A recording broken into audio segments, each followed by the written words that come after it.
This conference will now be recorded. So welcome everybody. So before we start with the presentation, we just want to go through the different work streams that we have right now that are in progress. We have the Precision Time API, which is still like I will say in the beginning, where a lot of things are getting discussed and like a lot of things need to be determined. Oscillator workstream, although it has been submitted, but Gary is like continuously working on like adding more things and different features and so on. And we have the PTP servo, which Alon is we already had like 2 or 3 meetings, so Alon is doing a great job on that.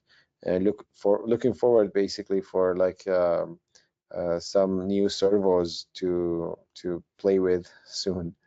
And the instrumentation and measurement stream, also Anand and Julian, they're doing great. There are a lot of meetings there going on, and we look forward for some like, let's say, new test equipments or whatever is going to come on like soon, like we can basically evaluate the existing hardware we have.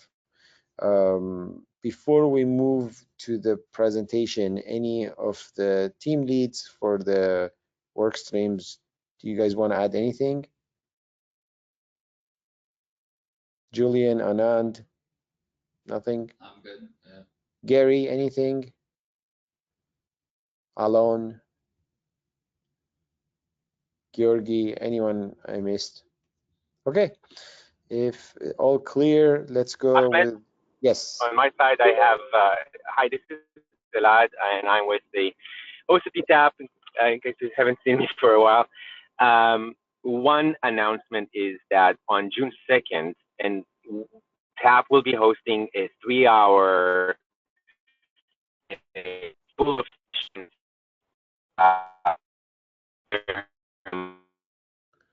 Elad, your voice got choppy, so try again maybe.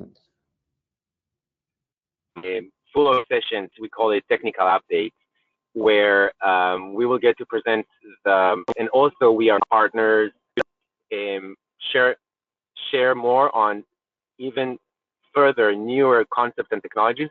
We sent an email out asking for abstracts, and everybody is welcome to submit. We will use this 3-hour slot as part of the OCP Tech Week, which happens across 2-3 weeks, to get basically this kind of guest speaker tech deep dives and discussions going. So I look forward. The registration is free and the participation and presentation is free. If you would like to join, there's a form, or just send us an email. We promise to evaluate every request, and we will try to put everyone on the virtual stage. It's going to be a virtual event. So with that, I will stop here, and we look forward to your support, continued support, and recommendations. So thank you so much. Wonderful, thank you, Elad. Okay, so starting with presenting, introducing our presenter, Petre is a Greensboro NC-based application engineer supporting the analog device clocking products. He joined Analog Device in 2000 and has held a variety of system engineering roles within motor control, DSP and Energy Metering organization. He graduated in electrical engineering from Polytechnic Institute in Bucharest, Romania in 1988, and received a Ph.D. degree from the Politecnico University in Turin, Italy in 1996. So today's presentation is about digitized clocking and like basically everything around it with the technologies like Analog Device has been working on. So with no further ado, Petre, the floor is yours. Thank you very much. So I will make a presentation about the digitized clocking technology, and I put a subtitle here, Achieving Time Synchronization Inside the System and Across Distributed Systems. The topics I will touch on 3 short topics. The first, the concept of the digitized clocking technology, then applying digitized clocking to distributed systems, And then the third topic will be the AD9546 digitized clocking evaluation system, like the evaluation platform that we put together for customers. Feel free to interrupt me. After each slide, I will pause and I will ask if you have any questions, and feel free to put me questions in that moment. Doesn't make any sense to go to let me go to the end of the presentation to ask questions. And in addition, you guys can use the chat box. Good.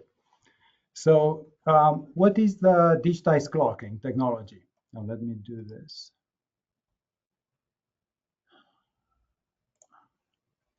So we talk of digitized clocking as a technology that transports clock digitally on a serial bus, like Ethernet, but any operation and maintenance bus is fine. The digitized clocking can also be seen as a technology that achieves clock domain synchronization. And this synchronization can be achieved within a system composed of multiple cards or between GPS-equipped distributed systems or between distributed systems connected using optical fiber. And as we achieved 100 picosecond synchronization on our evaluation system to give you an idea of the order of the synchronization that this technology achieves. I will start by talking about the existing systems. Right now, people transport clocks within a system in an analog way. That is, if I have a system with multiple nodes and I need to transport a clock from, let's say, node 0 to the other nodes, I'll have to connect wires. I'll have to put wires or PCB traces from the node 0 to the other nodes. And I will have a lot of traces or wires. The problems that we have is that each clock incurs propagation delays. And these propagation delays need to be measured and compensated in real time. So this means that round-trip connections have to be created. Round-trip connections meaning I send the clock 0 to node 1, then I have to bring this clock 0 back to from node 1 to node 0. And this I have to do for all clocks and from all nodes, which means that the design is becoming very complicated and the design time increases. Then, because I have so many clocks that I have to transport, cross-coupling occurs between clocks. And the cross-coupling is very difficult to eliminate. And this makes, again, for the design time to increase. And then if I have also a backplane, the backplane needs to be redesigned each time a new clock must be transported. So a lot of difficulties related to this analog clock transport. But as I come here and I say, hey, digitized clocking technology overcomes these problems.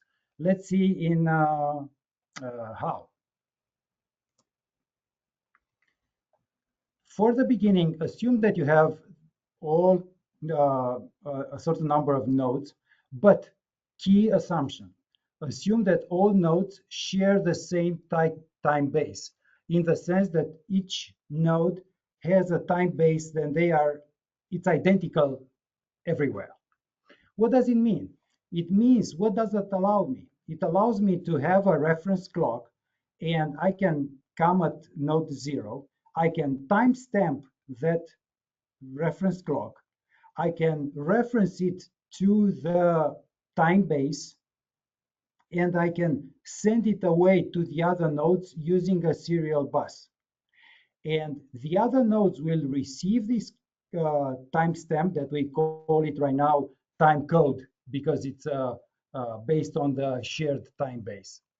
And in that moment, I can recover this clock. I can use these time codes to recreate the initial clock.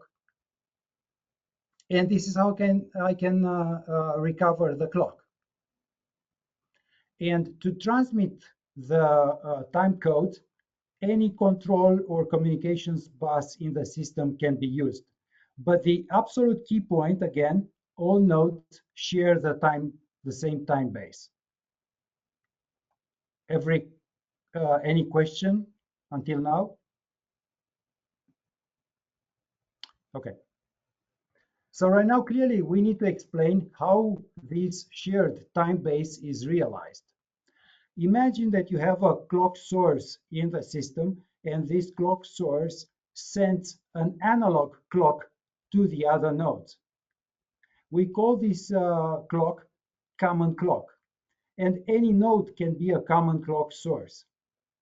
Of course, as I said, being an analog clock, there will be propagation delays, and we need to compensate these propagation delays, because this compensating the propagation delays will ensure that all nodes have the same time base. And we, in our system, we use the round-trip delay measurements approach, which means creating loopbacks for common clock connections. So again, I have to take the clock from node 1 and bring it to the common clock source from node 0 and back. But this is only one analog clock. I don't need so many analog clocks. I need only one analog clock. And then the user sends a sync signal to all nodes to create the common time base epoch. Because in the end, for a time base to work, I need each node to tick at the same rhythm, but I need also an epoch. I need like the 12 p.m. time to be shared by all the nodes. So this is how the digitized clocking works. I need only one clock to send it in an analog way to all nodes. I need then to send a sync signal so I can create the epoch for all nodes. And then I can send time codes from one node to the other, and I can recover clocks at the nodes that receive these time codes. Any question?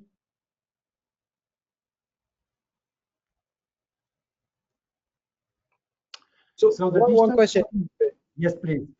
This is what I was waiting for.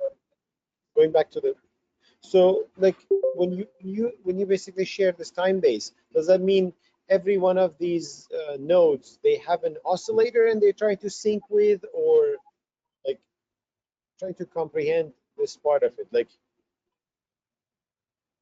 sure, because I need to have like I'm telling you in the evaluation system that I use as a demo. We create this common clock on node 0.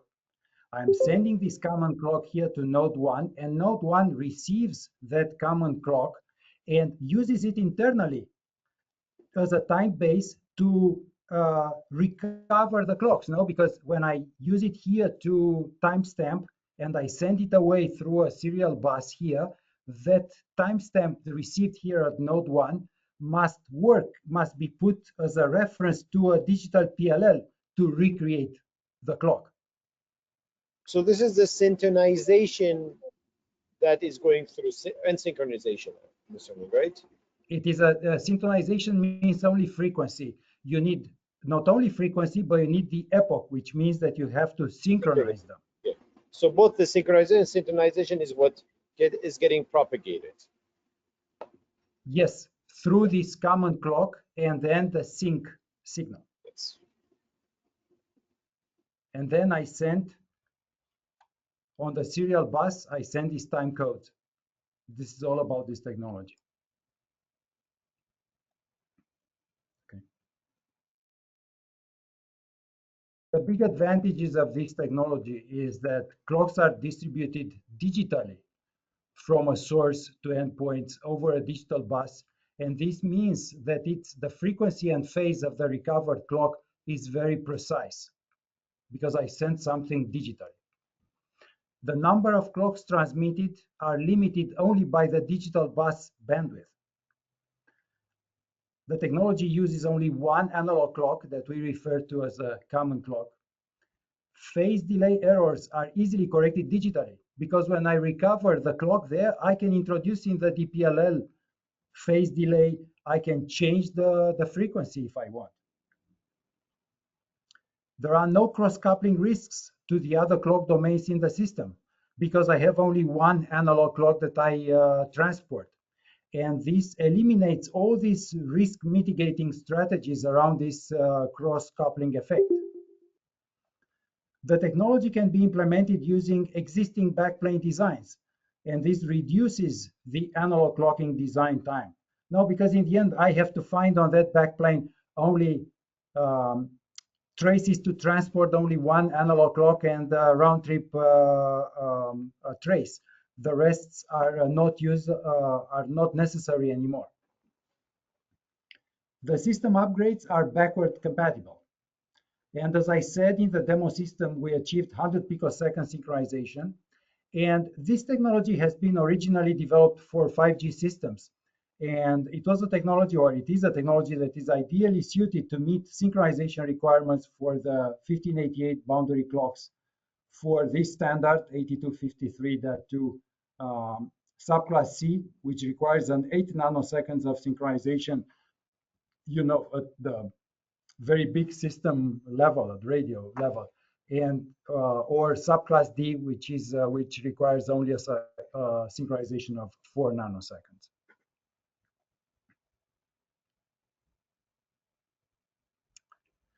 Applying this digitized clocking technology to distributed systems. Imagine that you have connections, instead of having, like you saw these previous slides, it was practically digitized clocking within a system where I can have a pizza box, I can have a backplane where I can connect boards. Here, imagine that you have separate systems and they are connected with optical fibers, And in that moment, the distance, it can be, optical fiber can be on very long distances. And imagine that you can transport the common clock through the optical fiber. And then you'll have a digital communication, for example, Ethernet, that transmits the time codes between the nodes. So in red, I put here the fiber, the optical fiber, and in black, the digital communication. So if nodes cannot be connected through PCB traces, then optical fibers can be used. Common clock is transported through optical fiber. The epoch, I can embed a 1 Hertz into the common clock. So for example, in our demo, we have the common clock, it's around 10 megahertz, just to give you an idea of a common clock frequency. We embed a 1 Hertz clock into this common clock, and then we have the main node sending a sync command through digital communication bus to create the epoch.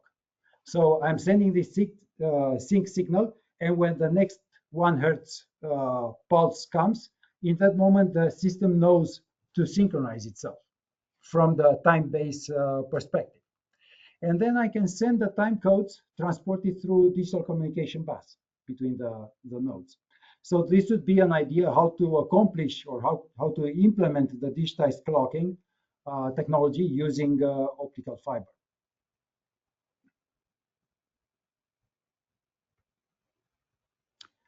Another way to use the digitized clocking technology is when you have distributed systems equipped with GPS. So imagine that you have multiple systems and each system has a GPS module. In that moment, all the systems can have the same time base because all they receive the time base from the GPS. So the GPS works as the common clock between the old systems. I still need a sync signal to create the common time base epoch. I have the 1 Hertz clock from the GPS. I only need to send from the main node a sync command through the digital communication bus. And so, for example, if I want to transmit a clock from the system 0, I'm time stepping it here, and then I send it through the digital communication system. I send it to all the other systems. And the other systems then recreate the clock in phase and frequency. The big problem we have with this, with the GPS system, is that First of all, every system must have a GPS, and this may not be possible or feasible. And then the big problem is that if GPS disappears from one system, that system may lose its synchronization with the other systems that have GPS. Because even if I have an OCXO on that particular system, in that moment, that OCXO will not be as accurate as the GPS.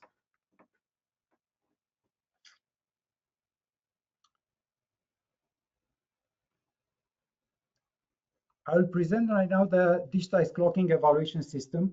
The AD9546 is the clocking chip that we use to implement this technology.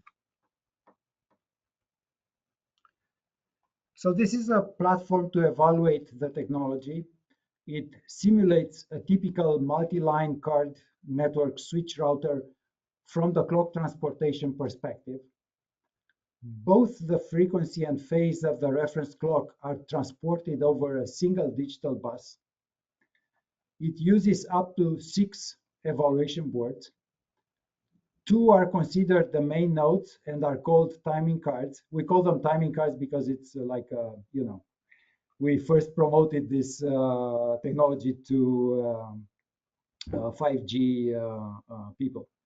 And then the remaining boards are called line cards. And the system supports multiple configurations. 1 T2L, so for example, 1 timing card and 2 line cards. And this can transport frequency and phase, but can transport also only frequency if necessary. Then 2 T2L, 2 timing cards and 2 line cards. And this system transports frequency and phase. And then we can organize a 2T3L or 2T4L. In the slides, I will present only 2T2L because it's simpler. This is how it works. Imagine that you have 4 nodes. One of the node creates the common clock and sends this common clock to the other cards. We have 2 timing cards in the sense that we have we can shut down one of them, and then we can show how the backup timing card takes ownership of the system and distributes the the reference clock, the time codes of the that were obtained. And then we have the Ethernet communication between the boards, and then an Ethernet switch to the PC. So the entire system is managed by a GUI onto the PC. There is an optional common clock reference that we apply to the timing card. But of course, the timing card can create its own common clock using DPLL in free run, for example. The length of the connections are different, so we can show that the length doesn't matter because it's the propagation delay of the common clock. It's compensated. Then we have a reference clock that it's applied to one of the line cards. This line card timestamps or digitizes this reference clock, sends the time codes to the timing card through the Ethernet communication, and then the timing card sends out to all the cards, including the one here, LC1, and then all the cards recover the clock. So recreate the clock, and then we put this clock on the oscilloscope so we can see how the clocks come into synchronization.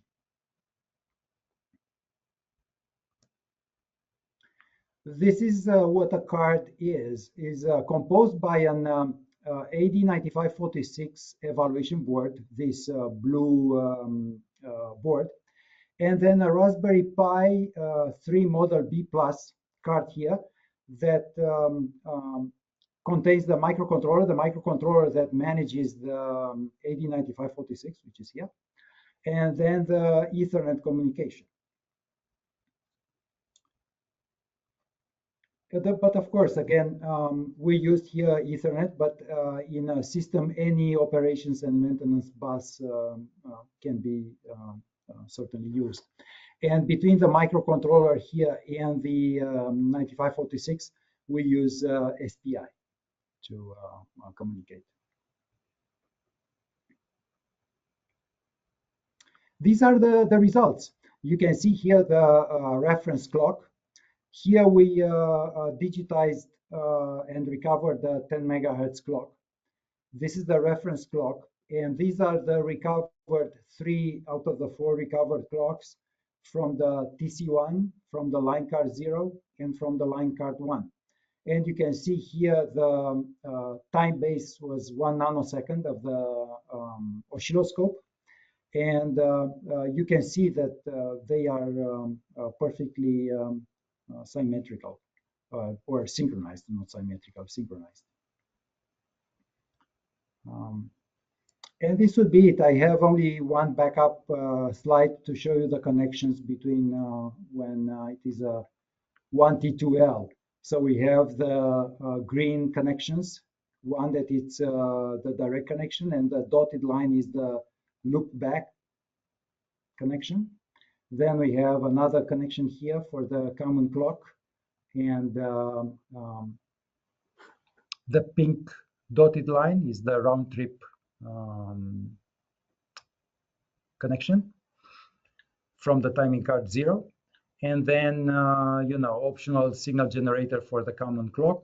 Here it is an optional generator for the clock to be digitized. And then we have connections to the oscilloscope.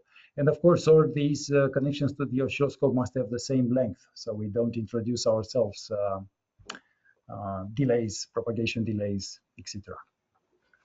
This is it. Thank you very much.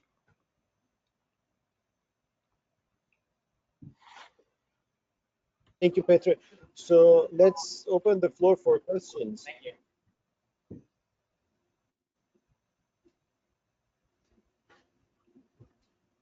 So one question I have is, what is really happening on that serial bus? Like, what kind of information are we transmitting? Are we also looking? Is it like similar to, let's say, hardware timestamping of those messages? Like, what's going on?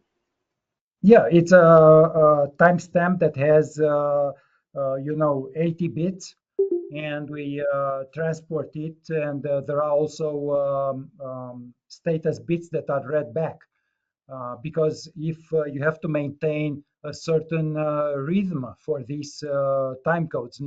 If I timestamp a clock at every 1 second, then the node that receives these time codes must receive them every second, within a second. Otherwise, it will enter in holdover, because it will say, oh, something had happened. I didn't receive the time codes in the right time.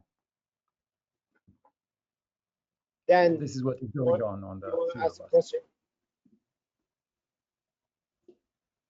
Yeah, I was just curious what Ethernet speed you were running, and does the Ethernet speed have anything to do with the precision or accuracy that you're seeing? No, the precision and accuracy doesn't have, is not related to the Ethernet, because in the end it's a timestamp, and we send that timestamp. We like imagine like this, that the 9546 timestamps first a clock referenced to its own time base, which is created by the system clock of that chip. Then it converts it to a time code, which is the same time base referenced to that common time base. And then it sends it out to the Ethernet. The Ethernet must, I don't know the speed because I didn't create the program, but you need to maintain, as I said, that periodicity in the time codes. If I timestamp a clock every 1 second, then I need to send this out and be received every 1 second.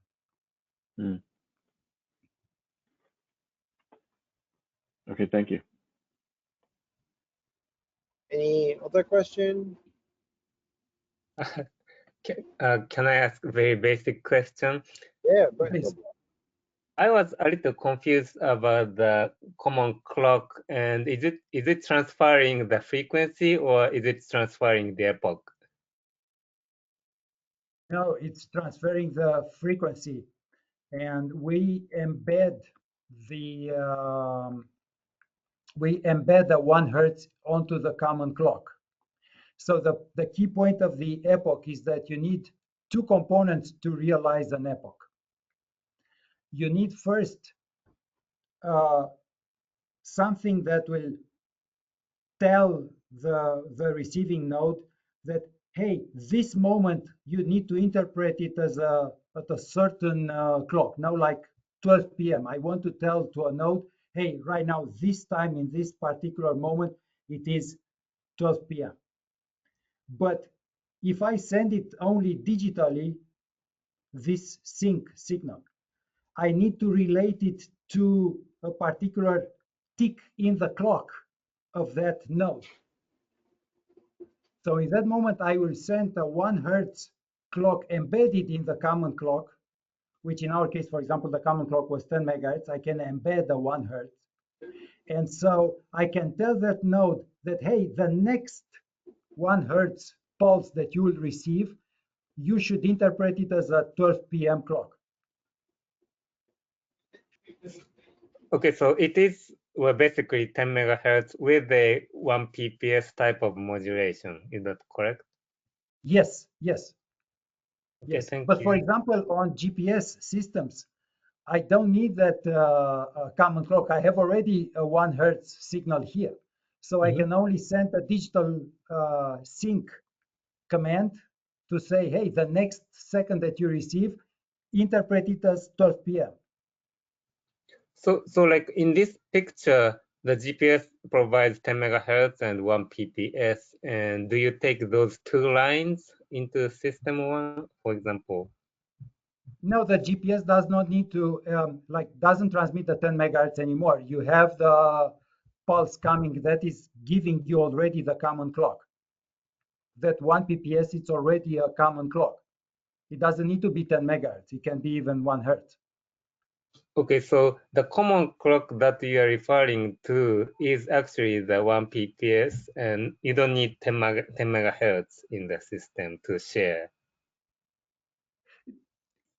You That's need correct? that common clock, that 10 megahertz, in order to provide the tick of the node.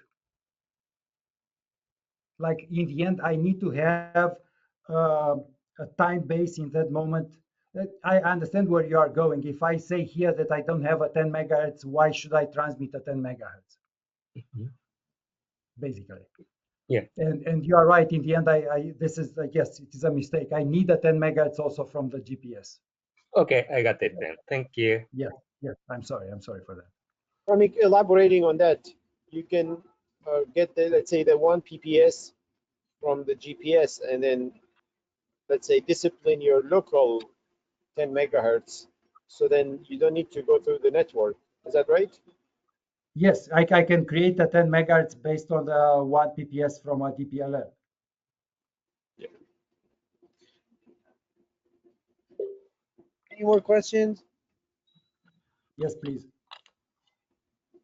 So, and another question I had is, did you guys have any wireless attempt, like basically that serial communication, the time code to go wireless?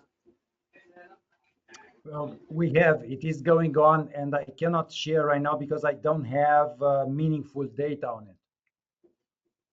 But that's the next, in the end, the next step is how to transmit a clock through through the air. Yes. So what are the challenges? Like, can you talk about that a little bit?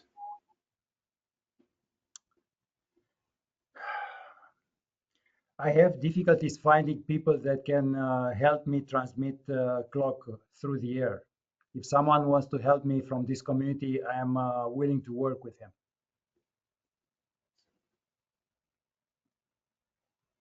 I want to help, but anyway, I'll email you later. Good. So another thing you mentioned was the limitation, not limitation, you mentioned like up to 6. Is that a limitation just from your board, or there's a technical limitation? Now, the technical limitation is the serial bus bandwidth, I see. because in the end, I need, if I have like a main chip and I want to distribute these time codes to 100 nodes, I have my serial communication has to sustain these 100 time codes that I have to send out every second. Yes. So also, this was brought up today in the morning in our oscillator stream. When it comes to the GPS, how is there a criteria we have to follow for the GPS? I mean GNSS receiver, like, because I mean often we basically just follow whatever it's on the spec sheet.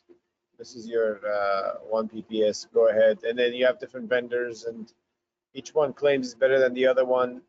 And like, I mean, how do you look at a GPS? Let's say you consider GPS, let's say an oscillator that has an extremely good long-term stability, but how you deal with, let's say, the short-term, or how do you look at that? Like, I mean, it looks like in your system you consider it more like of a de facto. This is the 1 PPS, stick to it. But I mean, when you look into like the world of like a single-digit nanosecond, then it's not so straightforward. Like, is there anything you can shed some light on? It's not that I have a lot of experience with GPS modules. I know from customers. I can tell you based on the issues that the customers put to me. There are GPS modules that have a quantization noise. And in that moment, that quantization noise means that every certain number of pulses, the one pulse has,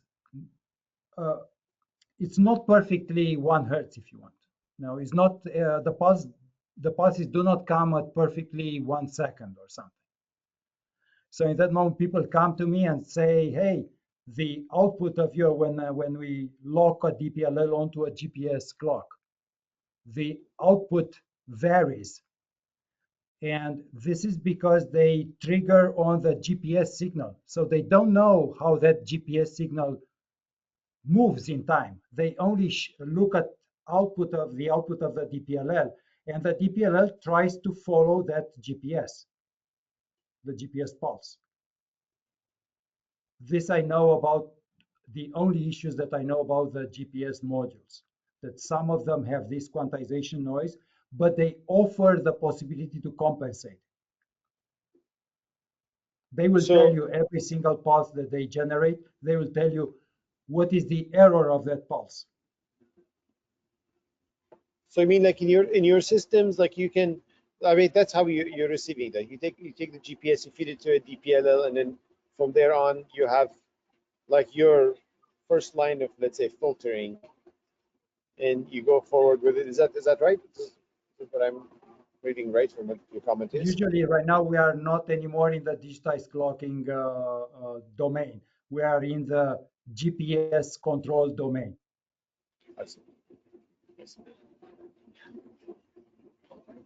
Any more questions?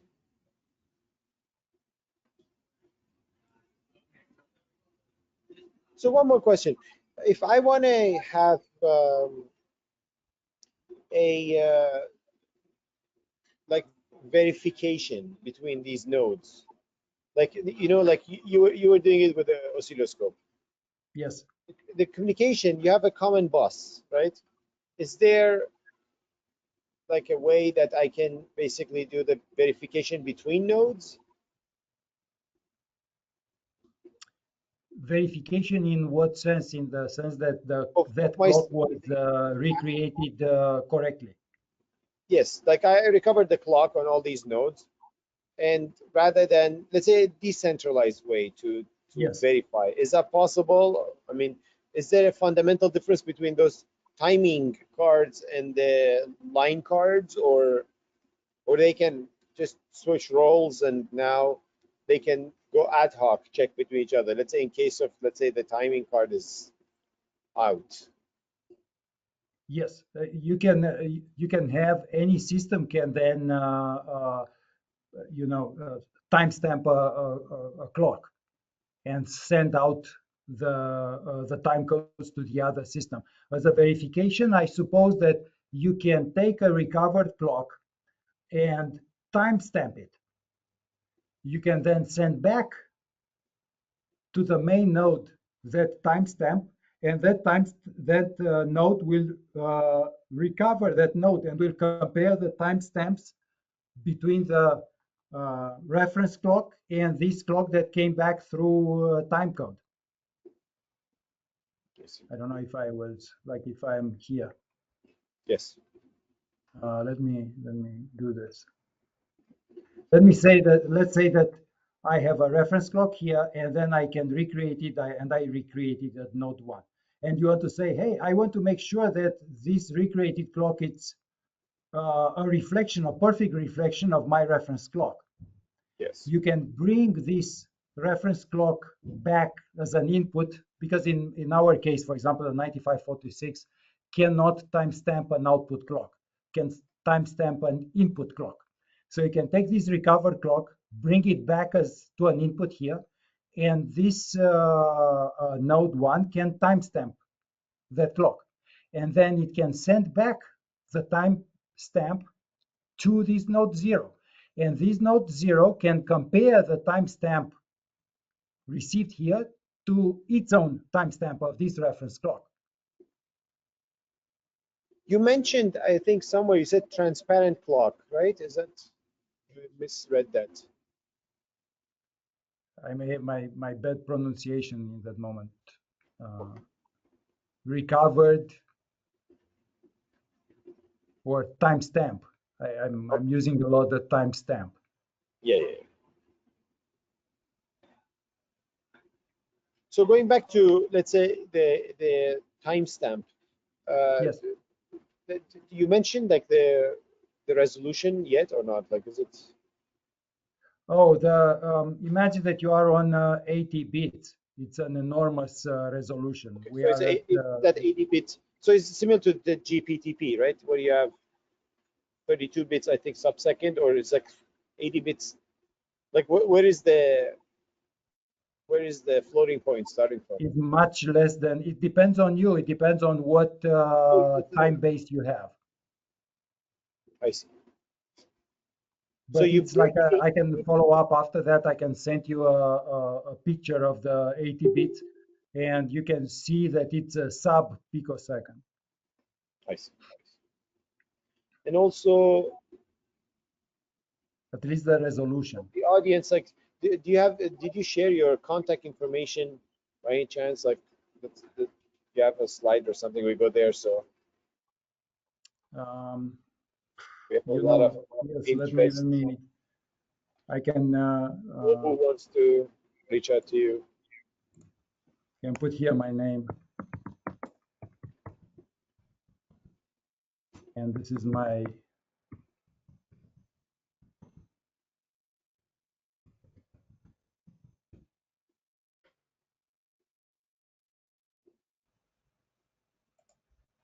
email. You see it, isn't it?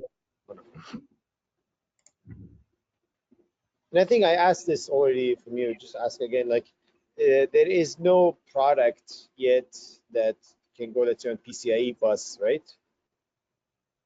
As I know, I'm not saying that it doesn't exist. The problem is that my company, it's an enormous company, and I'm only on the, on a very small section of this company. So I know the products that I support. Yes. And I'm just wondering, like, if we can perhaps utilize this. I mean, Kevin is here, Kevin Stanton. If we can utilize some of this technology, let's say for PTM or things like that. Utilize PTM for this, or use this for PTM? I hope you Use mean this the for former. PTM or vice versa. I don't know. Like, looks like this can be a complement for systems like that, because you have the component of memory, and then you have all this like methods Yeah. where you can do the interpolation and everything from let's say, even like you see in the case, like for 1 hertz you get like, I don't know, so much information. And then Yeah, I guess that it's like you can use PTP to share a clock, both phase and frequency over time, over a network. If you have sync E, you can have better holdover. It eliminates some of the uncertainty, but you don't fundamentally have to have sync E in order to distribute frequency. It's just that you yeah, do it through phase. PTM gives you phase offset. If you had a shared clock, then you could make some more optimistic assumptions about drift and holdover and that kind of thing. But it shouldn't be fundamentally necessary to have. It's not fundamentally necessary to have a shared clock in order to propagate time if you have a accurate phase offset measurement. yeah. This technology should be much more precise than the PTP procedure. Yeah, another application for this, I think Julian worked on it, is like, let's say you have you're trying to do a time stamping of an external event, and then let's say from your NIC over PTP, you're just getting a PPS output. So you can utilize the system to recover that clock with the capability to do time stamping for an external event. Is that right, Petre? That is, yes, but the problem is that the accuracy of that PTP, as I know, it's in microseconds. We are talking here about picoseconds. No, the PT, like that, let's say it's delivered by a NIC, and you're in nanoseconds, but you don't have the PPS input capability.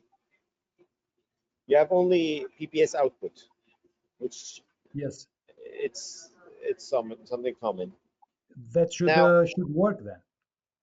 yeah, so then you put basically one of these chips, you recover that PHC that otherwise you don't have access to for that timestamp of a physical event, external physical event.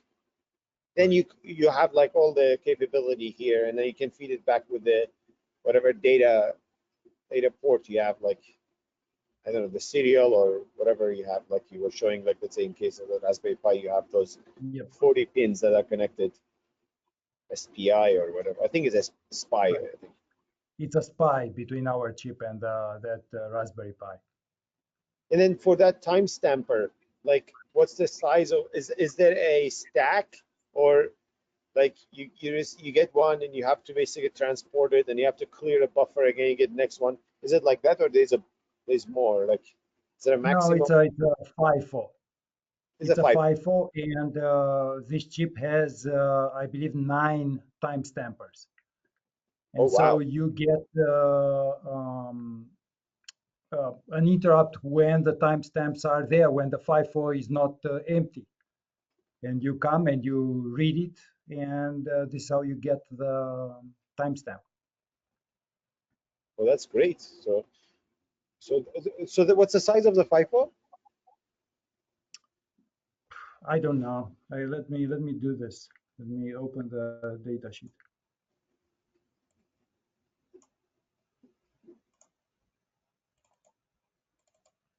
I have a paper written about how to do the timestamp.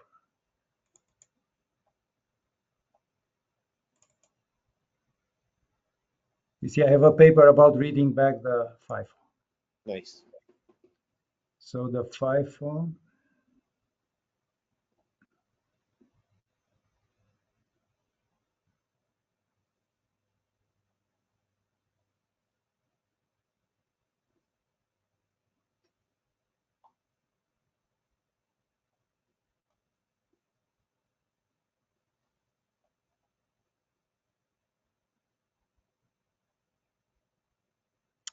imagine that in this procedure, I don't write how many entries has the FIFO. I don't know. because I am usually able to read them right away. No, that's fine. Like at least we know there is a document for that if anyone's interested. Yes, I have a lot of documentation. Whoever is interested, I can offer. And the email is shared so everyone Yes. knows that. Exactly. FIFO count.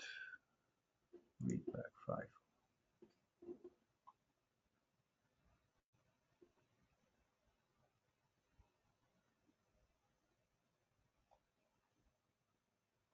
Up to 18, you see here.